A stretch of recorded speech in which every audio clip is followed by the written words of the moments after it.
Hey guys, I'm Bryson here. Welcome to my show. And by the way, you might not believe this, but one of my hobbies is going on YouTube and looking at about how people manage their money and seeing, hey, is there something good here I can apply to my plan? So today we're gonna find exactly how does this girl right here or this woman manage her money, and what is her advice as far as, for example, how do you budget or save or invest when it comes to a recession, okay? By the way, comment down below and let me know, hey, do you like these videos or do you not like these ones, okay? Comment down below, let me know. It's the only way I know if you like them or not, okay? And top of that, also, like if you like them, and top of that, also subscribe if you're brand new to the channel, because basically I do post videos every single day, okay?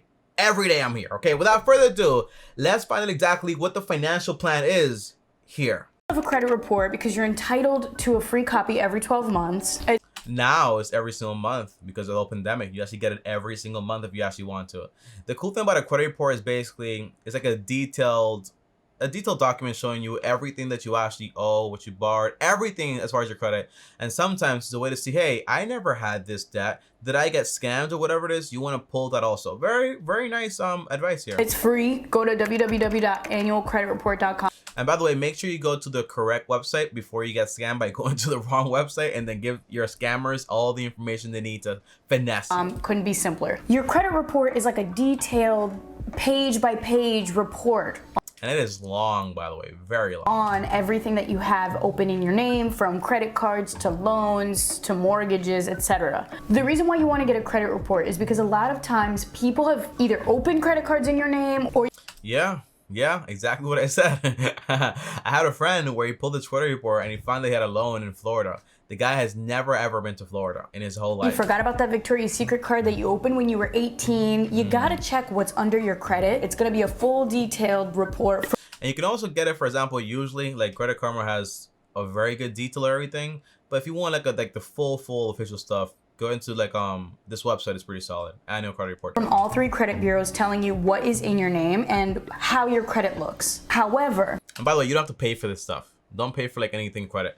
But you can pay for like fraud, like monitoring. I pay for that also. It's like, I think I pay like 20 bucks a month, but it's just to make sure that, you know, so you don't get finessed, you know what I'm saying? So important stuff, but not really that important, but it is good to like pay for fraud, like visual, what is it called? Fraud monitoring software. There you go. Boy, this shit's getting scary in here. The next thing you're gonna do is get your credit score, not to be confused with your credit report. Your credit score is like your report card. It's gonna tell you if you have a good... Very well said, very well said. But by the way, your credit score is just a score showing how good you are with debt. That's all it is. How good are you at managing debt? It does not define your financial situation. Usually, you might not even have one. Having a fair one, not the biggest deal ever.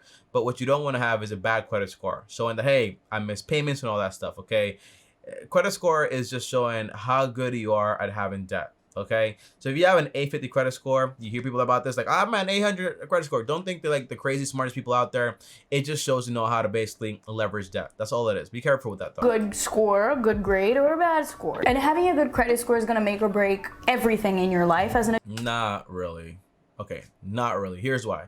Because you don't actually need credit for anything. And here's what I mean here.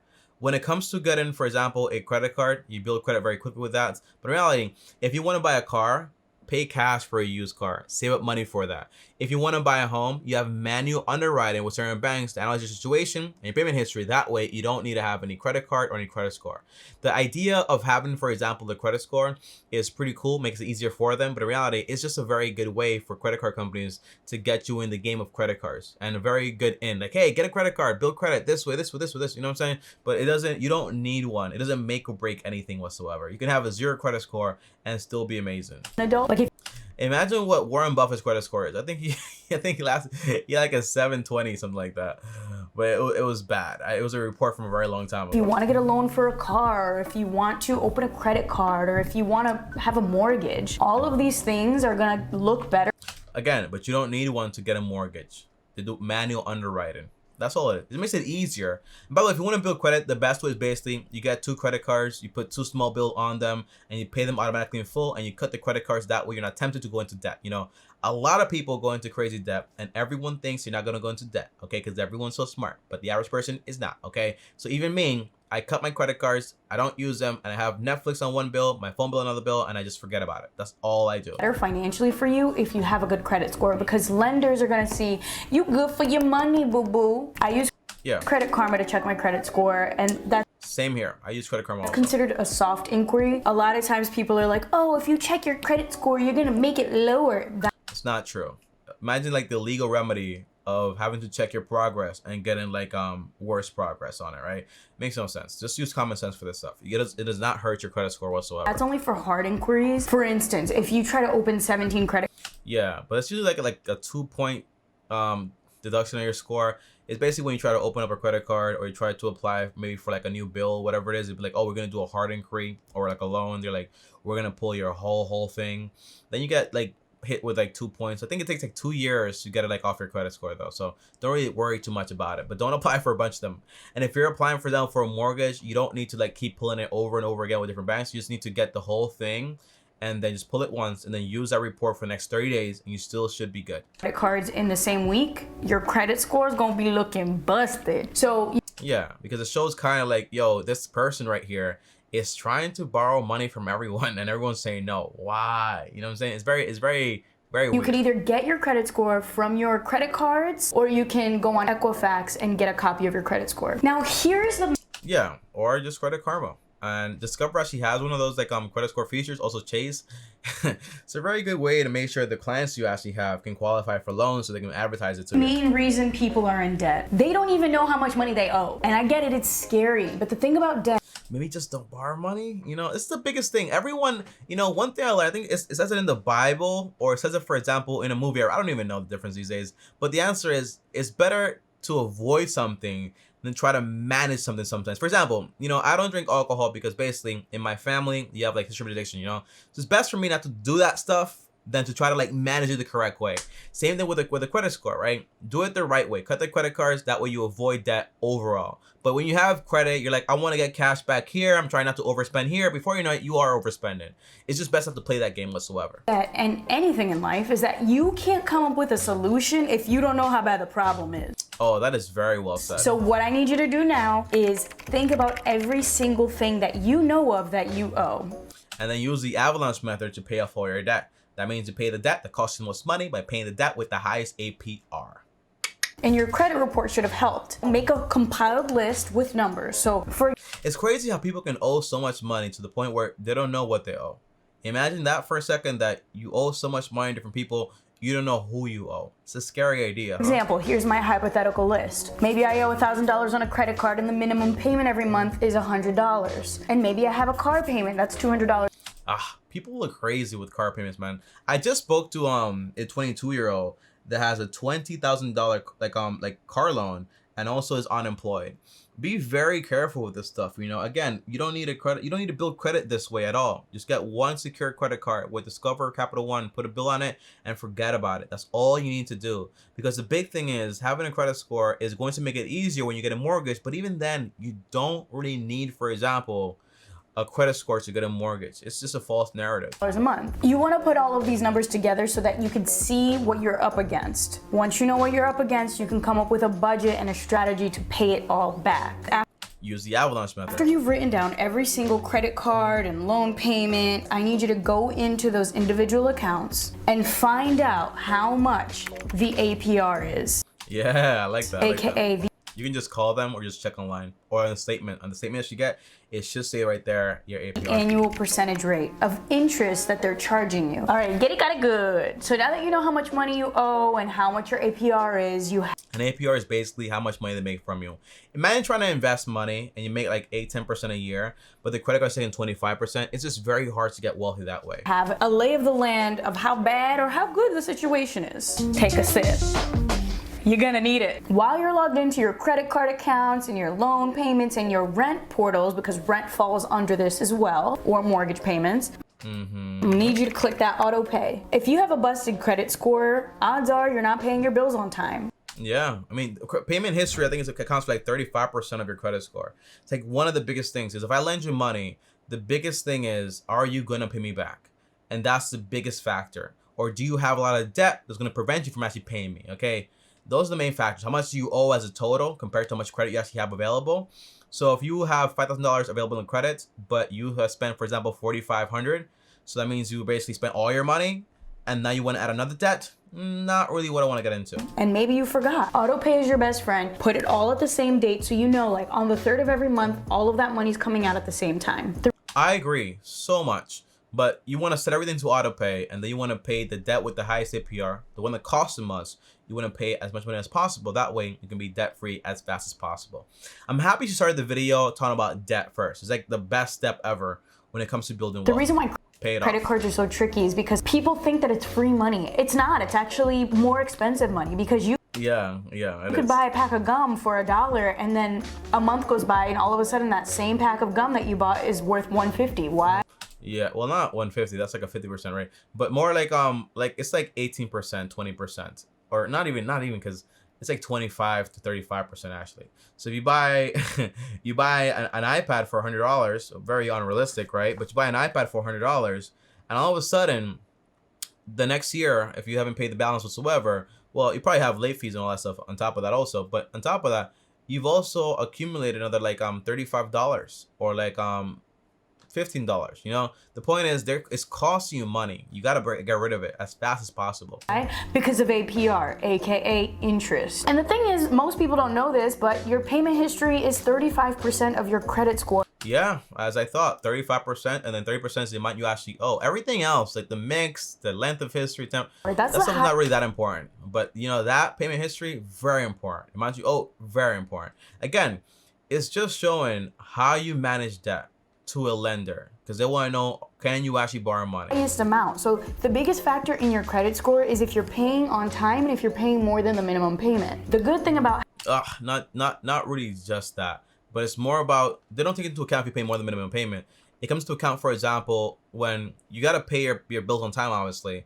But for example, if you have the ratio you usually want, you don't want to use more than 10% of the amount of credit they actually gave you. So if they give you $1,000, you want to use more than $100. So that's the whole point, right? So that way they say, hey, you're not using all of the money that you actually have. That way helps your credit score a lot. But again, credit score is just a fancy way to get you to spend more money and get more debt and all that stuff. Okay, be very careful with this stuff. Having credit cards is when you learn how to play that game. The game that gives you perks, miles, benefits. But sometimes that game is not worth playing. Here's why. There was a study done that shows basically the average person spends around 18% extra when it comes to using plastic, like a credit card and so on, right? But Tommy, I have a budget, I have this. You ask someone like what they spent last month, they can't tell you, you know? So again, usually you're gonna pay more money with the credit card. You just spend more because you become more insensitive to actually the price of things, okay? So it's a game I just don't play anymore. I just don't play that game anymore whatsoever. And I'm doing fine. I'm growing my wealth step by step. I'm not worried about, hey, when I spend $1, I get back 2 pennies. Oh my gosh, I'm rich. No, I'm not playing that game anymore. Lounge access, and we're gonna get to that, but that's not what this video is about. This video is about getting things in order as spring cleaning. While you're in your credit card and bank and loan statements, click go paperless. Let's save the planet. Take a sip. Hey, I like that. I like that, the whole goal. I'm actually not like paperless, you know? But I should. And I think usually it could be like $10, $5 to go paperless because it saves them a lot of money also. But I'm like non-paperless for the most part. But I just should be like fully not, because I don't read any of those statements, honestly. While you're in the back end of your credit cards, what are the reoccurring payments that are happening and what can you cut out? These little tiny transactions like $5 here and $10 here, yeah, that's what you don't notice, you know. Every budget just has, for example, 4 walls. I think Dave Ramsey created that, you know. And those 4 walls are basically, for example, you have shelter, utilities, you have groceries, and lastly, transportation. Everything else outside of that is just a want. If you're a Christian, you probably have given to, teething, the 10%. But everything else is just a want. So you cut out everything you don't need and you focus all that extra money on paying off your debt. But the big thing is basically everyone wants to travel, everyone wants to have fun and all this other stuff. It's kind of like everyone wants to live the rich life before they actually get wealthy. It's like you see Conor McGregor, you see Bill Gates, you see Jeff Bezos, all these guys are so wealthy, spend so much money. We forget that before they did that, they had to build a business and they actually had to go ahead and actually build wealth and then go ahead and spend money, okay? Be careful trying to act broke, because that's what you usually doing when you spend so much money. You're acting broke, because only broke people actually do that whole thing when they spend all their money. Automate my savings so that I have more tangible savings goals. That is awesome, man. The best thing I've ever done is to automate everything. I don't touch anything, honestly. Like, I get money and I have money that I need in my checking accounts, and that money's there. I can spend it if I want to. And then I have money that I basically just invest, and the rest of the money is going towards saving up for like a home or whatever, you know. But I don't do anything anymore. You know, everything is done for me automatically. Maybe once a month I might sit down, make sure all my numbers are correct, everything's good. But then after that, everything is automated. You want to build a system. Reoccurring Systems are awesome. transfer from your checking account into your high yield savings account that I like that. you will never have to think about. That But you can also set recurring payments for your credit card that you're trying to pay off fast. So if you know for a fact you're bad with money and you're tempted to spend money on things you don't need, the answer is, well, instead of having like savings, because you only need $1,000 for savings when you're paying off debt, set it sort of like, hey, every credit card is going to pay the minimum, but one credit card specifically is getting sent over like 20 to 40% of my income every time I get paid. That way is being paid faster automatically, so you don't got to think about it anymore. way you'll grow your money over time in that high yield savings account, and you'll be reinvesting your money in your checking account. Now, Yes, sir. if you had an overwhelming amount of credit cards, I would really encourage you to consider consolidating all of those credit. Consolidating just means, for example, you have a higher amount like in total, but you get like a lower interest rate. But the thing is, as long as you're basically, until you're done with that whole balance, guess what? You're still gonna be charged interest. So it's kind of like, if I have 10 credit cards, all of them have $1,000, that's 10K. I consolidate to one, right?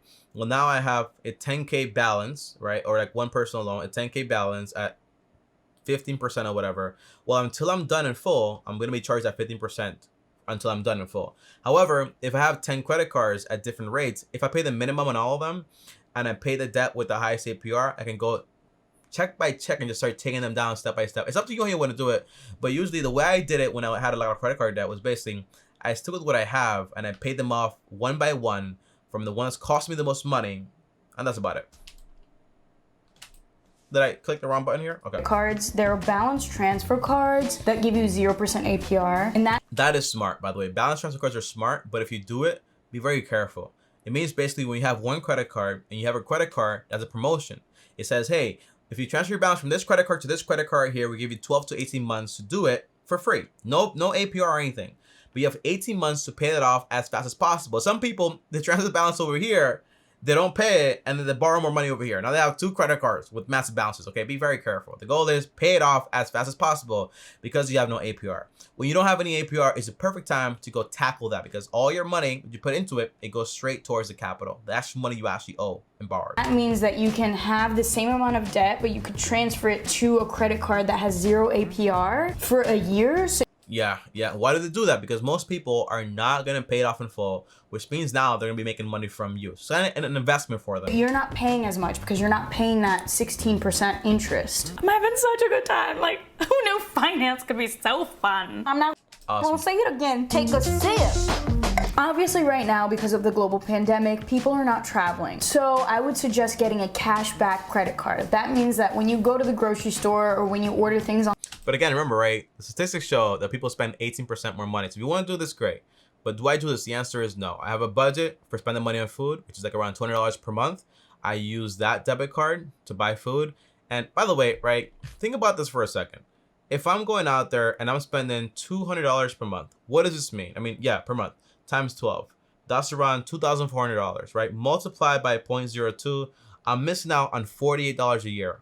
Oh my gosh, I'm going broke, right? It doesn't matter that much. But if I spend $2,400 just cash, but if I overspent 18%, according to statistics, how much is it going to cost me? 0.18%. It'll cost you somewhere around $432 of you overspending. Be careful. Run the numbers. Run the numbers. online, you could use that credit card and actually make money even though you're spending money. And if you have no idea what credit cards to get, use the credit card match tool in the description box below. Hey. Just get a secure credit card, Capital One or Discover. Those two right there are great for beginners. Now, Don't worry too much about the cashback, the miles, all that stuff. It's just a little perk to motivate you to spend more money and justify it. you took out the trash, you organized, you're feeling good, but you want to get that extra bit of sparkle. You want to spray that air freshener in your newly clean finances. I love these like little terminologies. They're very funny. You're going to start investing. Investing only once you're debt free. Because again, if you're paying someone 15%, 30% and making 8%, it just cancels out. You want to start investing once you're debt free. Everything except the mortgage. There's a whole nother series of videos, but what I can tell you is the best tip about investing is starting today. Even if you don't have that much money, what I would recommend is signing up for ACORNs. That's how I started. ACORNs, by the way, I used to recommend them all the time also. ACORNs, can't say that word. ACORNs is not that great. And here's why. Because basically, ACORNs has full control over the account. So in any moment they want to change the whole portfolio into something else, to sell your investments, buy something else, the answer is it can cost you a lot of money in taxes. So be very careful with that stuff. Okay, that's why, for example, I use M1 Finance with an ACORNs portfolio. That way I have full control over my portfolio. If you want to invest that way, I have a link down below to M1 Finance. When you click the link, you see exactly what I invest into, and that way you can just copy exactly what I invest into also. But again, be careful with ACORNs. You can do it if you don't care about like someone having full control. But if you do care about that in taxes, be careful. Started learning about investing. It's like a gateway drug. It's like that Frappuccino at Starbucks. Oh my gosh, I never had a Starbucks coffee. You know, is it really that good? I don't drink coffee, by the way. You know, I try not to drink anything that I'll need every single day if I get into it too much. Like people just need coffee every day. They need guac every day, all this stuff. I try not to do that stuff. It's like the kind of thing that makes you like coffee. Now I'm drinking espresso black. Same thing with ACORNs. So when I first started investing on ACORNs, I had no idea about investing. I signed up for an account. I put on roundups, which is basically like you. Every time you spend money, they round up to the next amount, and basically they invest that. But again, that's pretty cool, right? But what you really want to do is, you want to set a certain amount of investments once you're debt free and you have a full-blown emergency account, meaning between 10 to 20% of your money into your retirement accounts. ACORN does have retirement accounts like the Roth IRA.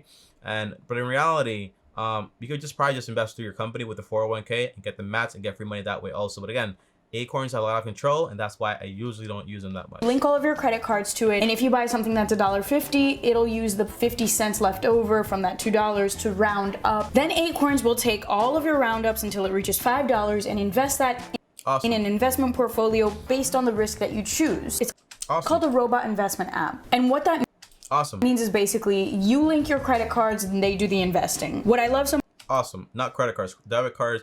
I think they do allow credit cards now, huh? Imagine investing with a credit card, trying to make 8% while they charge you 18%. Don't do much about ACORNs is that it includes a bunch of different articles, so you can learn too. There's a really solid blog called Grow. They have a great newsletter, and yeah, they do a great job with like teaching you investing. But the best way to learn investing is read a book. It's called The Little Book About Common Sense Investing by John C. Bogle. That book was made by the guy that invented the index funds that they actually put in ACORNs, or the ETFs form of them. And that'll tell you everything you need to understand about investing, like the full details. You know, like, this ain't sponsored, but if you want $5 to invest, click in the link below. I put my ACORNs link. I'll give $5 too, you know, showing you the love, but I'm getting the love back. This girl's hilarious, man. This is such a dense topic, and I just yeah, there's so much with finance, man. There's so much, but it's simple, you know. Get out of debt, save for emergencies, start investing, save for a house. Okay, it sounds simple when you say it like that, like those little steps right there. But when you actually try to explain everything like in full detail, it takes some time. Rammed all of that into one YouTube video, but I really do want to start diving into different aspects of managing money because there's such a discrepancy between the rich and the poor. The internet. Interesting. It seems like it's been a great equalizer, which makes me really excited because yeah, that is true. It's a lot more information and a lot more people to look towards to actually learn about investing, you know. But the reason the rich get richer is because basically they keep compounding their wealth and they make more than they spend. And the average millionaire, by the way, has a 9-to-5 job. So it's not like, oh, the rich are always like these people you see over here, like the rappers. That's not the rich at all, by the way. It's more like the average person, 9-to-5 job, frugal, invests for a long time, has their own business and all that stuff. Those are the real wealthy people. And they live like in modest neighborhoods, don't buy crazy homes. It's about building wealth. They equate money to building wealth and freedom. That's why they work at it so hard. Because the way that I was growing up, there was no way that I could make money the way that I'm making now. And the only reason I'm making money is because of the internet. It's that's awesome. Because by making YouTube videos, what I didn't realize I was learning was passive income.